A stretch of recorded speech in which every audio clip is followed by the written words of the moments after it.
Hi and welcome to our podcast. Our guest today is Colm Tóibín. Welcome to our podcast. Thank you very much. Welcome to Romania. I know it's not your first time here, right? You have been before. Yeah. But have you been to Iași? No.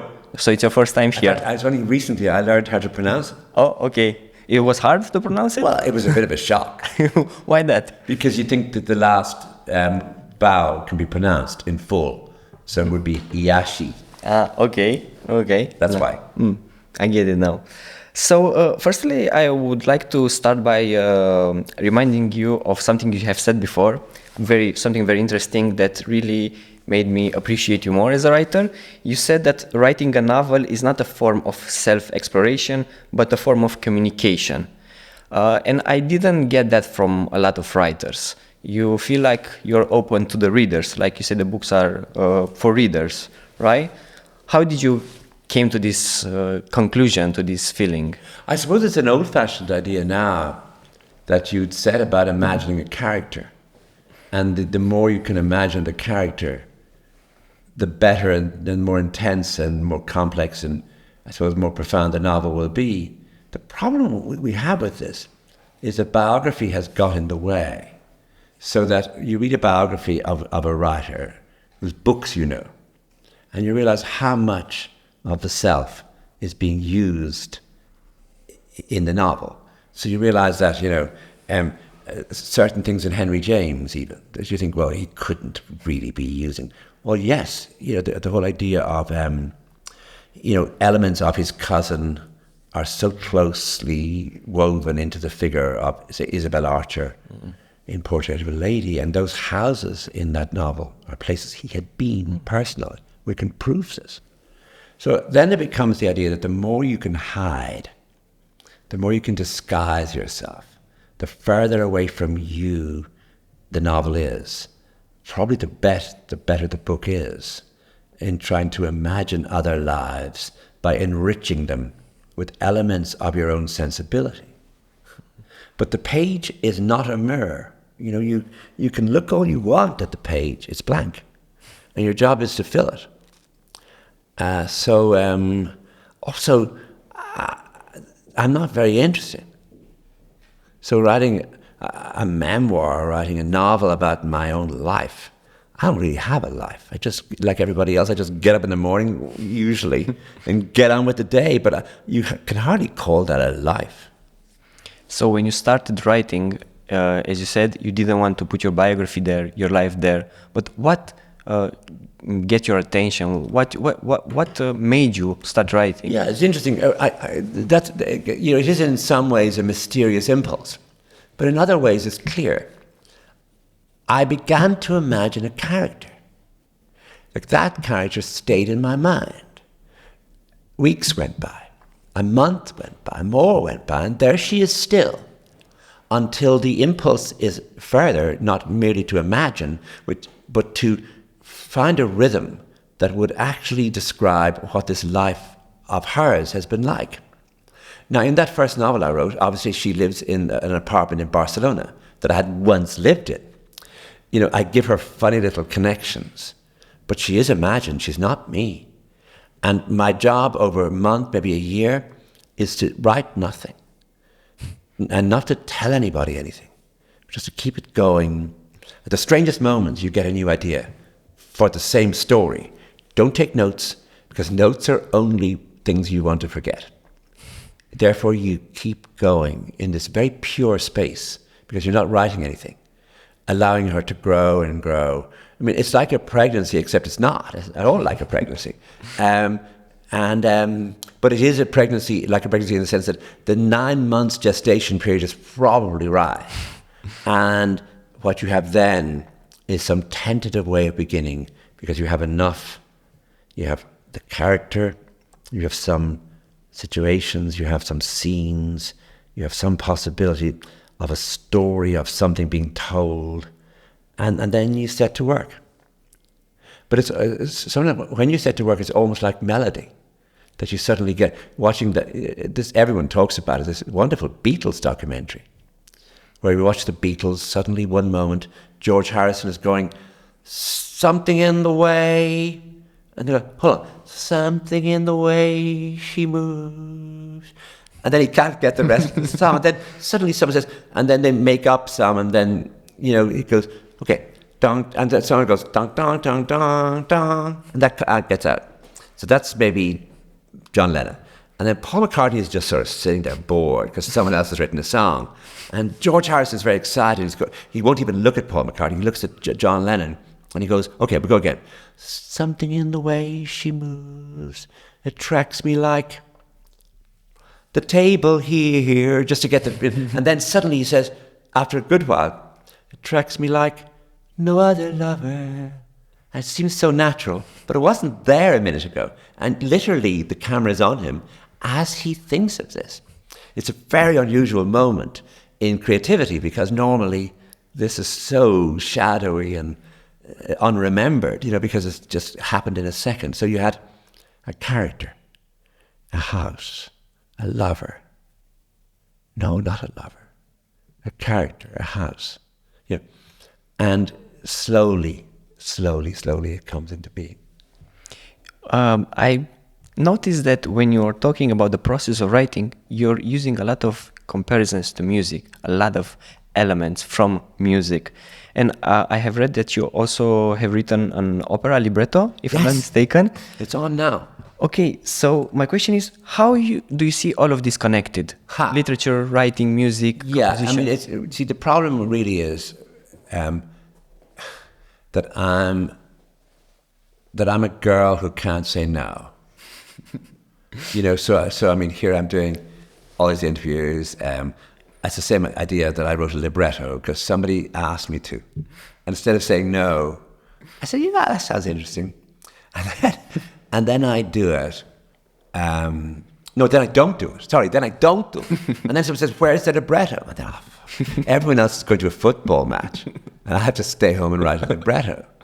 And so, it's not as though everything is deliberate, decided, part of a single entity called me that produces work in this like a machine. It's everything is an emergency, everything is a disaster, but at the same time, I suppose it's so hard to describe the process of writing because it's so solitary, and because so much is prepared in advance without anything written down, that really to try and describe it, you do need analogies, you do need some other way of, approaching it. And music is one because you can actually, see that a melody really means something. Like you just go, the answer, my friend. But in prose, you can't get the song. You just have to get a sense of rhythm without actually getting rhythm. And what importance does music have in your life? I'm interested. I'm interested in structure. So I'm interested in how a string quartet works with the four movements, with the four instruments and the four movements. So you're constantly watching emotion arising from structure, rather than say Chopin just banging the piano and getting lovely, a romantic moonlight sonata. But that idea in especially the four movement thing, Okay. I love the idea of the four movements. One of them slow, one of them shorter. So I'm interested in that. I'm also interested just in a song. You've got 3 minutes to tell say something really true, and even if the words are cliche, you can do something with the way the voice rises and falls. So you can do the same with painting, but it's just that there are richer forms if you want to describe the creativity process, because you can actually see them and hear them, which is a book you can just go into a corner with. It's a solitary experience, not just to write it, but just to read it. Yeah. While music, you can enjoy it like with other people. Yeah, but you can hear it coming into being, and you know what it is. Here it is. It is a new sound. Okay. Yeah. Talking about the dialogue of art, you were also involved in the movie making. your book Brooklyn was adapted, and you were involved creative there, right? How was Not that? No? really. Really? Not really. Nobody wanted me. The internet said that you were, so Yeah, they were well, lying. Nobody wanted me. In other words, I wrote the novel. Nick Hornby wrote the screenplay. We did not communicate. I didn't want to talk to him. He didn't want to talk to me. We didn't fall out. We're not enemies, but he needed to work alone, without me. And so I made no contribution to the screenplay. Okay. The only thing I did was I made maybe one word. I just said, this is one word I would change. And then I appear in the film, very briefly. And that's it, I think. How do you feel about the film? It's another result different from the book, or do you feel some connection? It's a strange process because Nick Hornby, the 4 people most involved in the film were involved in the film without wanting to change the book. So therefore I didn't have a problem where, for example, they could have made her English. Now, that for me would have been a complete disaster. I cannot, it really would have been difficult to watch if she'd gone to America with an English accent. And I would have said, farewell, I'm under the table.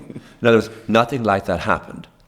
So it was a big surprise and very emotional and very raw to see an actress coming out the door of a house. Say, fuck, I know that they made it in my town, So that was really odd, and it was painless actually, more than anything else, it was painless, and after painless, it was intriguing, and it also, you see, it brings a very big audience for the actual book. So it changes everything. Obviously you make more money, but just forgetting that for a moment, it means that your book is where it should be, which is in railway stations and airports. And you've gone all your life, see, I've gone all my life looking, wondering, how did those books get there? Do you know? And so you go to tea, you go to like Tolstoy. Well, I know how Tolstoy got there, but how did Amor Towers, you know that writer? I know. Toers. Yeah. How did he get there? Tolstoy, Towers. How did this happen? How do you do this? How do you get in, right? Yeah, do you have to sleep with someone? And so I'm not suggesting he did, but I'm just saying, do you have to write a particular sort of book? Do you have to, appear in public, to get on TV? What do you have to do? And so the film was actually what you had to do. And for a brief period, Brooklyn was there in between Tolstoy and Towers. Or Towers and Tolstoy. Talking about making movies, I have read that you played tennis with Pedro Almodovar, and you're writing a piece. Who won? Oh, he's stronger. Look at him. He's a strong guy. He's stronger than I am. And I would love to tell you that I'm more subtle than he is. That he's, let me think, say he's Djokovic and I'm Federer, but that's not true. That's not true. We're both Djokovic. We're both just hit the ball. Well, no, Djokovic is more subtle, but I mean just hit the ball like playing with a wall. And except he's stronger than me, which means that but the difference is that I'm still playing. Oh, and okay. He's not. Okay. That he had a back operation and he doesn't really play anymore, but I'm still going. You can say that you let him win because you're writing a piece. No, it's absolutely not true. But talking about this meeting, do you feel like you can get something from filmmakers, screenwriters from this meeting to writing fiction? Do you think that? I need to say that if you look really carefully at his before last film called Pain and Glory. Yeah, I didn't see him. But you know the film. Yeah. That if you look, it's not the book he's reading, but if you look at the book, there are 4 books on his bedside table. Okay. Top one is mine. Isn't that nice? Yeah. No, but isn't that sweet? Yeah. It's lovely. And you can't really see it, but if you look closely, really with a magnifying glass, it is. I think that you get nourishment from everywhere, and often it's a curious idea. It's the films you saw when you were 20 that really stay with you in a way that new films really, for me, don't, you know. So I was, when I was 20, there were new Bergman films, new Fellini films, Polanski films. I was absolutely intrigued by these films in a way that I've never been since. Did you get something from that Eric to your art? Yeah, for everything. Bergman, I'm permanently, you know, copying him. In what sense? Oh, the solitary, melancholy figure in Northern Light. Have I answered your question? Yeah, yeah. You talked a lot about characters, so you're very interested in that, in writing books, and you have very memorable characters. I think also your fiction is very character-driven, but you have very different characters, and I'm very curious, how do you choose them? Because you have writers. You wrote a book about Virgin Mary. Why was that? Everything is different. You see, there's no strategy. You don't choose. Something comes to you. And something comes to you sometimes in a very impure form. This book came because the actress Fiona Shaw, you know her? Yeah. You know her? Fiona Shaw? Yeah. She asked me to write the Clytemnestra part for her. Whoa, really? Then she didn't want to do it. And that's a terrible, you know, you're dealing with some very fickle people, you know, and they're busy, you know. But she was so serious, and I was so interested in what she would do with her voice. I had to rewrite it, obviously, for the book, but that's how that starts. Oh, okay. The Testament of Mary, the one about the Virgin Mary, started because I was at a party. And I was in Dublin. I was talking to two friends, and I was saying that, you know, that the strange part of reading all the Greek plays is the knowledge that there were many better ones that are lost. It's an extraordinary idea, as though you simply had a fragment of Hamlet, or you had a fragment of Titus Andronicus, one of the strange Shakespeare plays, realizing there must be something more, and we don't have Hamlet. And this is Dublin party, me, mansplaining, slightly drunk, Christmas. And then I say, you know, the extraordinary play we have as a Greek play, but we don't recognize it as a Greek play, is the New Testament. It's the story, and not the story of Jesus, but the story of Mary, and the story of the Virgin Mary, the story of the Mother of Christ. And then that actually is a stronger text if made into a Greek play than Antigone, Medea, or Electra. And the guy standing there listening to me, I mean, said to me, he was director of the Dublin Theatre Festival, will you write that for us? I said, yeah. And you did that, say no. The girl that can't say no. And but I don't think he. A few weeks later, after Christmas, I get a formal letter, you know, resulting from our conversation. That's how that began. Well, so then you had to do it, right? Look, it was a really good idea. Yeah. I mean, I'm not saying it's a good book, but it's a good idea. Yeah, but you wrote the book. I'm curious how was received, because I think very conservative and religious people thought it was a blasphemy to humanize this very important figure in Christianity. In America, there were protests when it was on Broadway, but they didn't really know what it was, and they didn't disrupt. It was only once, really, for the opening night. They just stood outside protesting, but they weren't really sure what was inside. And in Ireland, it was all fine. You know, in Ireland, no one is going to attack a play, because there was a time when they did, and it looked awful. So even a priest came, and he said, you know, so it was fine. But I have read most of your books, and I feel like... Have you? Yeah. I read in English, so yeah, I was very interested, and also short fiction. Religion plays a big part in that. Catholicism is very important. Why is that? I was brought up Catholic. It's there. I mean, the problem is what to do with it. You see, you can't really have miracles in a novel. You can't send your character to Lourdes. Thomas Mann went to Lourdes and got cured, you know. Yeah. So it's there in the background. It's more like something humming in the background, except for, I think, the Testament of Mary. And there's one story about a priest, called A Priest in the Family. Yeah. But I'm going to write more about priests. But there's no. I don't think there's any novel that really, that's the subject. I mean, I think I'm also influenced by your non-fiction writing because I also read that. Yeah. I wrote that book. Yeah, I wrote a book called The Sign of the Cross Travels in Catholic Europe. I have a curiosity. Are you on better terms with the current Pope?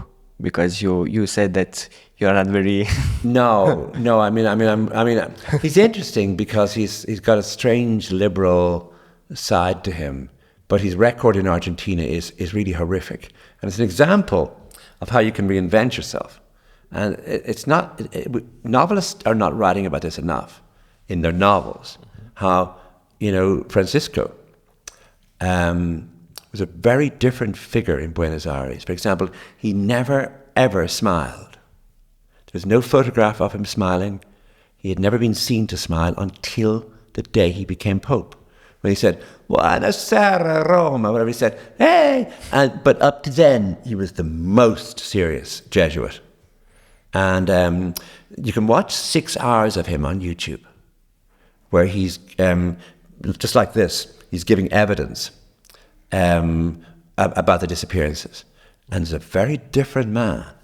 And he's, he did nothing, he obviously didn't oppose the regime, but it also afterwards, he didn't support any investigation. He really is an immensely conservative figure from his record. As Pope, he's always saying, homosexuality, okay. But he doesn't mean it. So why do you think he's doing this? Because it's a very Argentine way. It's one of the reasons why Argentines are so wonderful. Because they often tell you they love you. Yeah, no, but then it's nice. They go next door and they tell somebody else they love them too. I mean, look, I'm not saying it's only Argentines do that, but one of the phenomena, one of the reasons why Argentines are so charming, especially men, women are different because they have to put up with this, is that there's nothing nicer than being with an Argentine because they just simply love you and want to be with you. And then they go next door. Talking about... I withdraw all of that. It's not true. Argentines are loyal, decent, and wonderful. Yeah, I mean, I don't think maybe we'll have Argentine viewers. Yeah, or you will? Yeah. You will? We will be soon, so right. Yeah, you will. You have a lot of woman characters, and I think you're portraying them well from a mainstream point of view, but also I have heard woman readers that said that you captured that perspective very well. How do you do that? It's hard. Yeah, I mean, it's not... Look, one of the possibilities is that I'm gay, because I'm gay, and maybe because I'm really a girl, but that's just rubbish. It isn't that... I don't know anything about women. I don't know anything about anything, really. I mean, it's not as though I could say, I really understand women. That's just rubbish. I'm writing about, really, my mother's and her 2 sisters. So that in Brooklyn, my novel Brooklyn, it really is about my Auntie Harriet. Now, she didn't go to America, but that makes it all the more interesting for me, that imagining she did.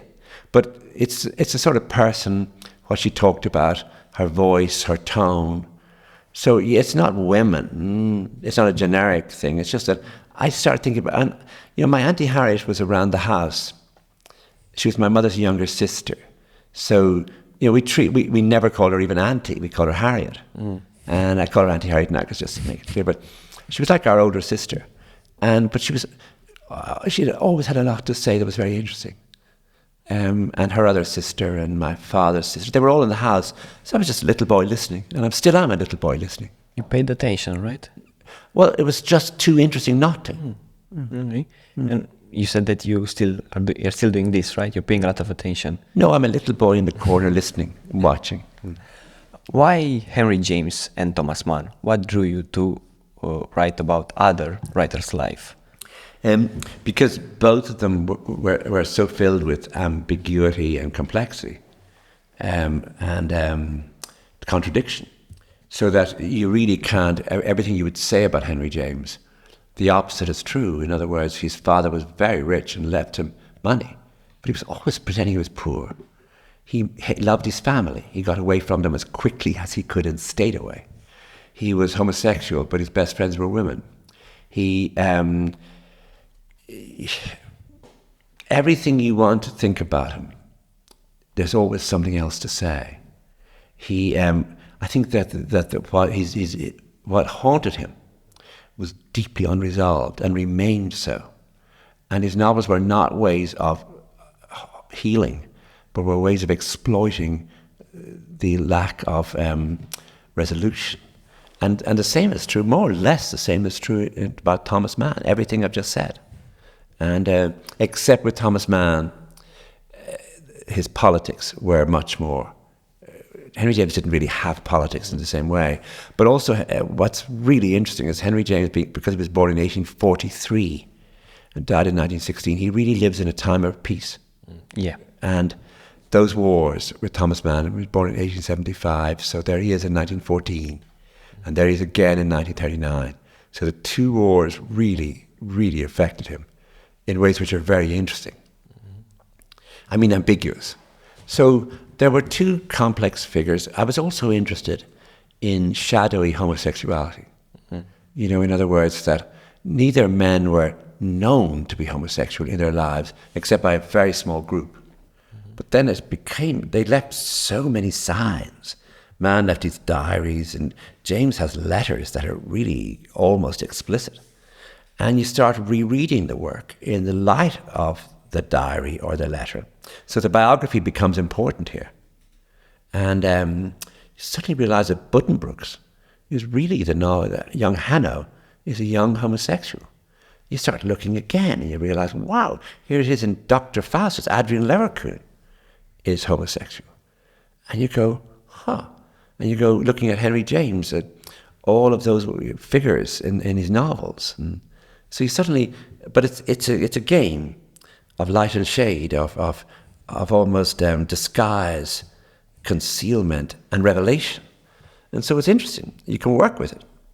Because it's about secrecy and shadows, which the novel is pretty good at, more than clarity and stability. So to capture this complexity, this ambiguity about these characters and to make them characters into fiction, you had to do a lot of research. You had to read their books. How do you get to understand this complexity of these characters? You see, I think understand is not the word. I think that all you can do is create images, make scenes, and explore and exploit. But if you think, I understand Henry James, then you really come to stop. I read the novels, most of the work of both writers, Thomas Mann and Henry James, when I was in my late teens, early 20s. And in a way, I wouldn't have written the books otherwise. There was a fascination with the books. What happened then was I would have read those books, say, in the late 1970s. But really a decade or two later, a lot of new work by scholars was done on those two writers. And all that stuff I'm talking about, their secret sexuality, their private lives became apparent. And so the research was like reading gossip. It was like reading a tabloid newspaper.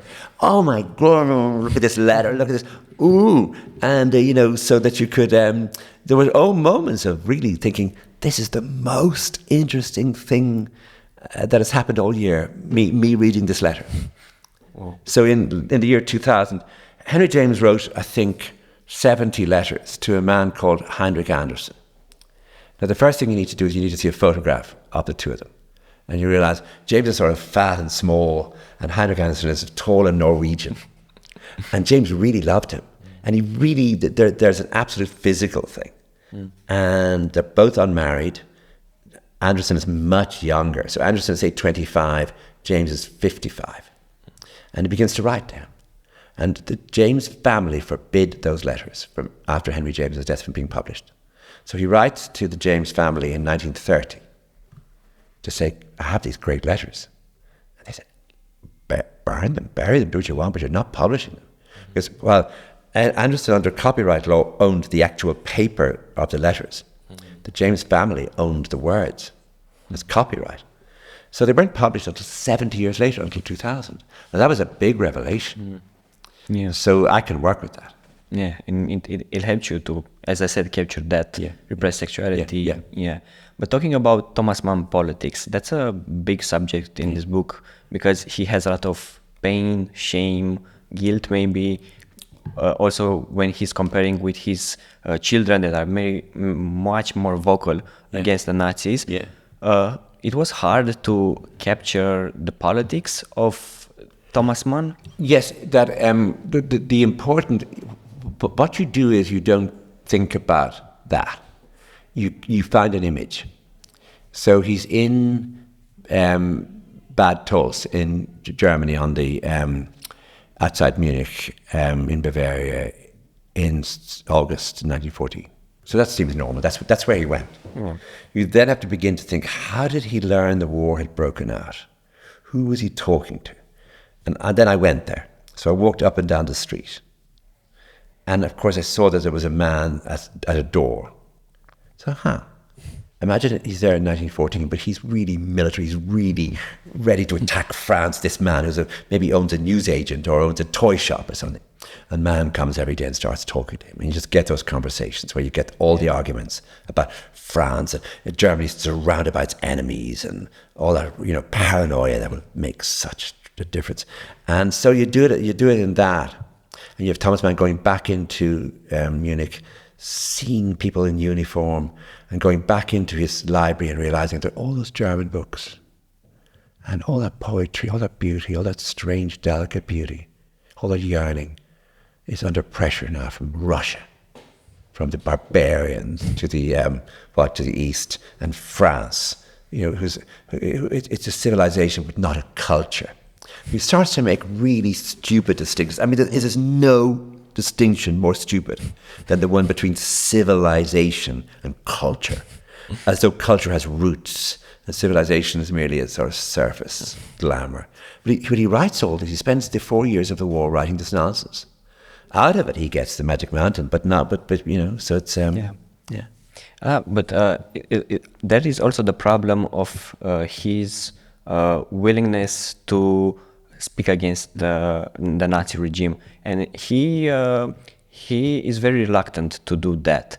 Do you find that there was some cowardice, or there's some pragmatic reasons for him not to do that? Because it's a big thing that weighs on his shoulders. Yeah, he doesn't really denounce Hitler until 1936, I think. Yeah, and it's very late. It's very late, and yes, it's cowardice, and yes, it's pragmatic. But it's not ideological. It's not as though he's secretly supporting him. But it looks like it looks like it doesn't really look like that. But there are elements of that. And he does. He knows very well that once he goes to America, no one will remember what year he did anything. He's the man he's a German who won the Nobel Prize, was in favor of democracy, was against Hitler. And so once he arrives in America, he's a new person.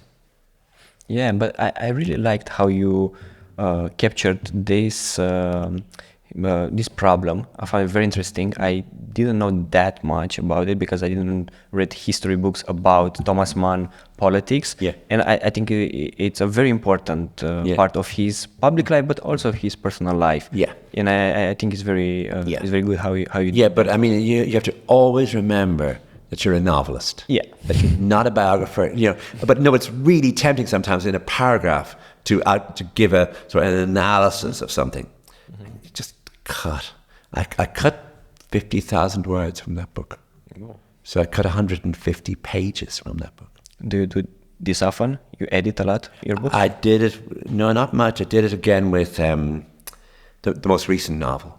No, in general, no. But it was a big problem with this because there was so much material, all of which I thought was interesting. But of course, the reader has a different priority.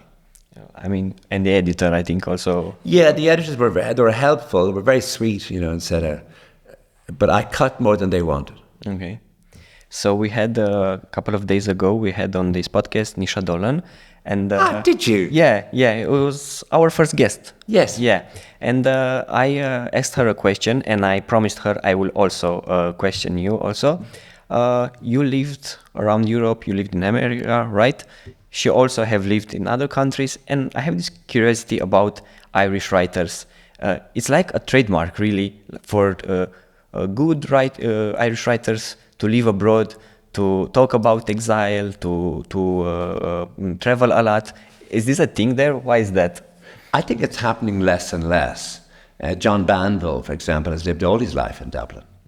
A lot of the writers now live there.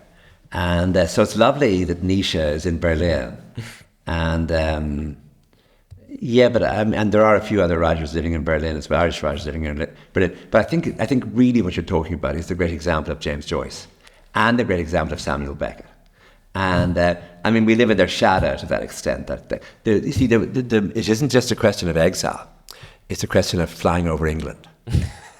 You don't do your exile in London.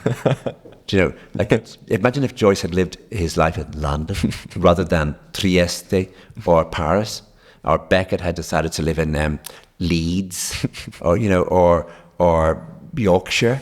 Samuel Beckett in Yorkshire. So, it is a way of finding an exotic hinterland rather than one which just merely gives you the sort of binary business of colonial stuff. You just fly over it. I think it's a big Romanian thing for Paris, that a lot of Romanian writers in the, say, early 20th century saw Paris as their headquarters. So it wasn't as though they wanted to go from Bucharest to Budapest. No. They wanted to go to Paris. Is that right? Yeah. Well, I think that's the same thing. But it's lovely that Nisha's in Berlin. And of course, her first novel about Hong Kong. I don't know if you read that? Yeah. I read about them. Is it in Romanian? Yeah, they're both translated. It's an absolutely marvelous book, isn't it? Yeah. I love the girl.